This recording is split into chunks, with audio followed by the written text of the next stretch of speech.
আসসালামু আলাইকুম। কেমন আছো তোমরা? তো তোমাদের জন্য আজকে টেন্সের উপর একটি ভিডিও নিয়ে চলে আসলাম। আশা করি এটা তোমাদের সহায়ক হবে। আমরা সবাই জানি টেন্স কত প্রকার বা প্রত্যেকটা প্রকারকে আবার কয় ভাগে ভাগ করা হয়। কিন্তু আমরা যখন সেন্টেন্স দেওয়া হয় তখন আমরা টেন্সটা ক্লিয়ারলি আইডেন্টিফাই করতে পারি না। তো যারা এখনও টেন্স বুঝো না তাদের জন্য আমার আজকের এই ভিডিওটি। তো আমরা জানি যে টেন্স ৩ প্রকার: প্রেজেন্ট, পাস্ট, ফিউচার।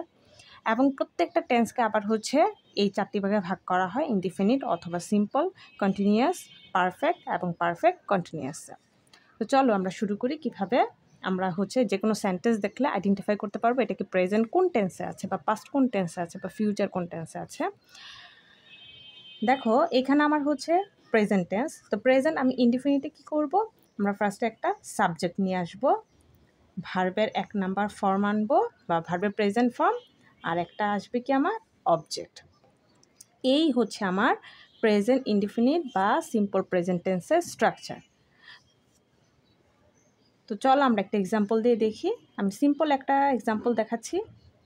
আই আমার সাবজেক্ট, যে কোনো একটা ভার্ব নিয়ে আসি। ইট, এটা ইটটা আমার ভার্বের প্রেজেন্ট ফর্ম। আমি একটা অবজেক্ট নিয়ে আসি, রাইস। I eat rice. দেখো এটা সাবজেক্ট, ইট ভার্বের 1 নাম্বার ফর্ম বা ভার্বের প্রেজেন্ট ফর্ম, আর অবজেক্ট আমার রাইস। তাহলে পাস্ট কি হবে?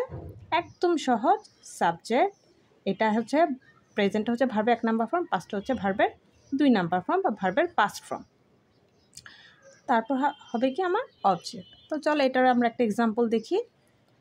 আই, তাহলে ইটের পাস্ট ফর্ম কি?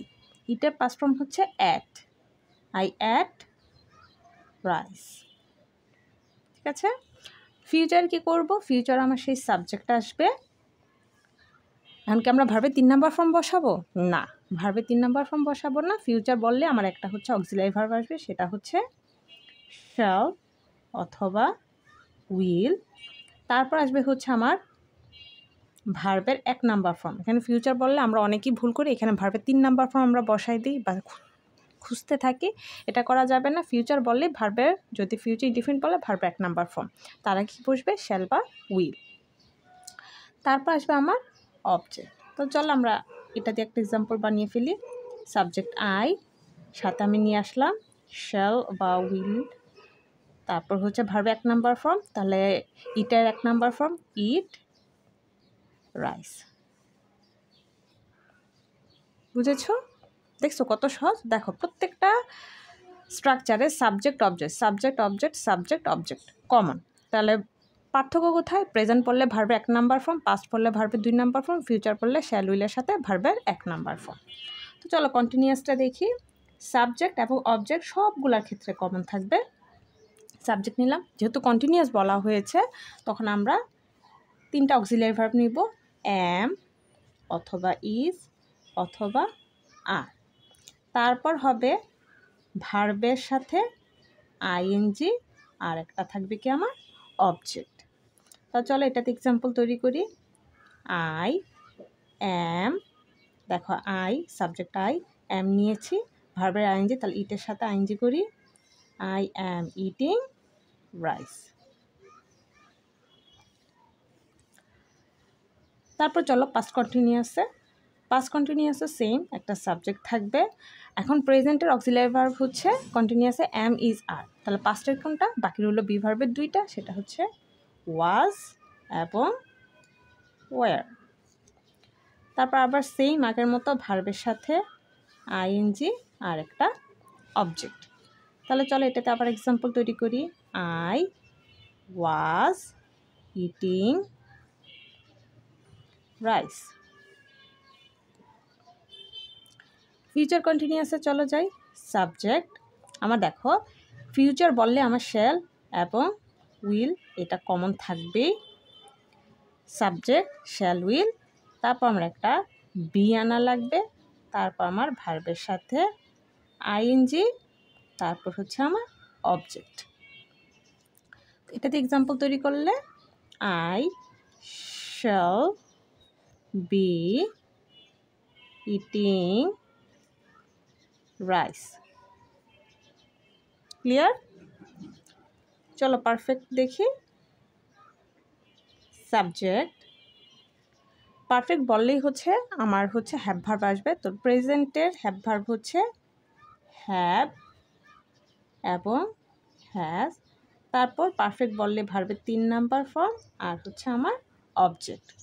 তো এটা এক্সাম্পল তৈরি করলে হবে আই হ্যাভ।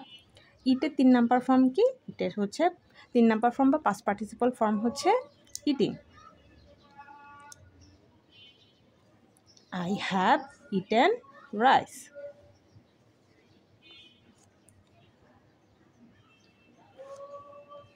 পাস্ট পারফেক্টের স্ট্রাকচার হচ্ছে সাবজেক্ট, আমার হ্যাড আসবে, এখানে শুধু আমার একটি হচ্ছে অক্সিলারি ভার্ব আছে পাস্ট পারফেক্টে, সেটা হচ্ছে হ্যাড, ভার্বের 3 নাম্বার ফর্ম আর হচ্ছে আমার অবজেক্ট। তো এটা দিয়ে আমার এক্সাম্পল তৈরি করলে হবে আই হ্যাড ইটেন রাইস। দেখো সাবজেক্ট হ্যাড, ভার্বের 3 নাম্বার ফর্ম বা পাস্ট পার্টিসিপল ফর্ম, ইটের পাস্ট পার্টিসিপল ফর্ম হচ্ছে ইটেন আর অবজেক্ট রাইস। তো ফিউচার পারফেক্টের স্ট্রাকচারটা কী হবে? সাবজেক্ট, আমি আগেও বলেছিলাম যে শ্যাল এবং উইল সবগুলোর ক্ষেত্রে কমন থাকবে, এখানেও সেটাই করছি, শ্যাল উইল নিয়ে নিলাম। তারপর হচ্ছে পারফেক্ট যেহেতু বলা হয়েছে আমার একটা হ্যাভ নেওয়া লাগবে। তারপর হচ্ছে ভার্বের 3 নাম্বার ফর্ম,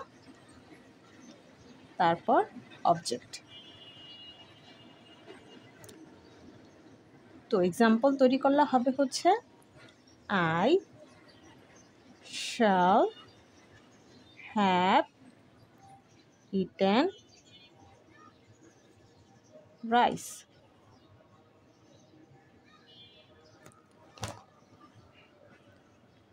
এখন আসি হচ্ছে পারফেক্ট কন্টিনিউয়াস। তো প্রেজেন্ট পারফেক্ট কন্টিনিউয়াসের স্ট্রাকচারটা হবে সাবজেক্ট। এখন আমার হচ্ছে এই পারফেক্ট কন্টিনিউয়াস, পারফেক্ট হচ্ছে কি হ্যাভ হ্যাজ, আর কন্টিনিউয়াসে হচ্ছে ভার্বের সাথে আইএনজি, দুইটা মিলে হচ্ছে আমাদের এখন পারফেক্ট কন্টিনিউয়াসটা হবে। তো আমরা সাবজেক্ট নিলাম, আমরা হ্যাভ হ্যাজ নিব, তারপর হচ্ছে হ্যাভ হ্যাজের পরে আমরা জানি ভার্বের 3 নাম্বার ফর্ম হয়, আবার হচ্ছে আমার কন্টিনিউয়াস আইএনজি করা লাগবে, এই কারণে আমাদের এখানে একটা বিন নেওয়া লাগবে। তারপর হচ্ছে ভার্বের সাথে আমরা আইএনজি করব, তারপর অবজেক্ট আসবে, তারপর হচ্ছে সিন্স অথবা ফর আসবে, তারপর হচ্ছে আমাদের একটা টাইম আসবে। তো এটা দিয়ে আমরা যদি এক্সাম্পল তৈরি করি তাহলে কি হবে?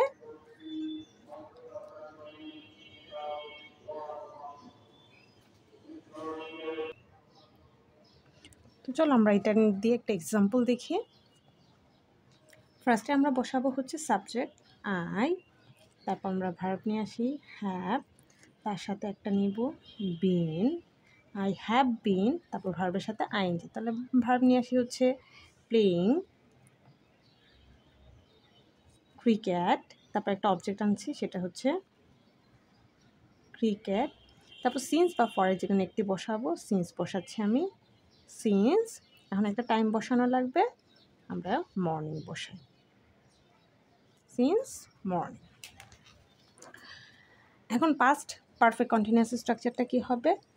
সাবজেক্ট, আমার হচ্ছে এখানে পারফেক্টের অক্সিলারি ভার্ব ছিল হ্যাড, আমি সেই হ্যাড বসাচ্ছি, একটা বিন বসাবো, তারপর হচ্ছে ভার্বের সাথে আইএনজি, তারপর হচ্ছে আমি অবজেক্ট বসাবো, এখানেও সেম সিন্স অথবা ফর, তারপর একটা টাইম থাকবে।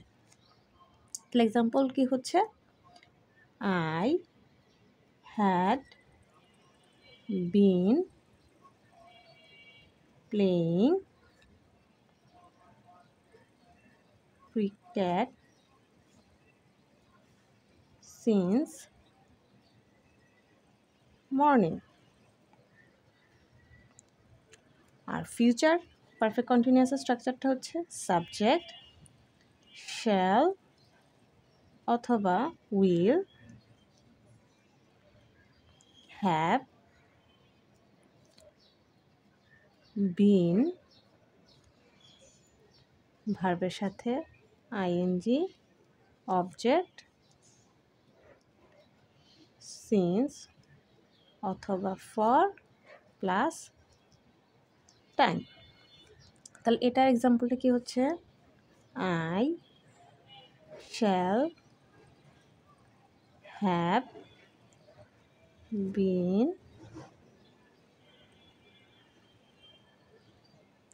Playing cricket since morning. আশা করি তোমরা বুঝতে পেরেছো। তারপর যদি কোথাও কোনো প্রবলেম থাকে, যদি বুঝতে না পারো, আমাকে অবশ্যই কমেন্ট বক্সে জানাবা। আল্লাহ হাফেজ।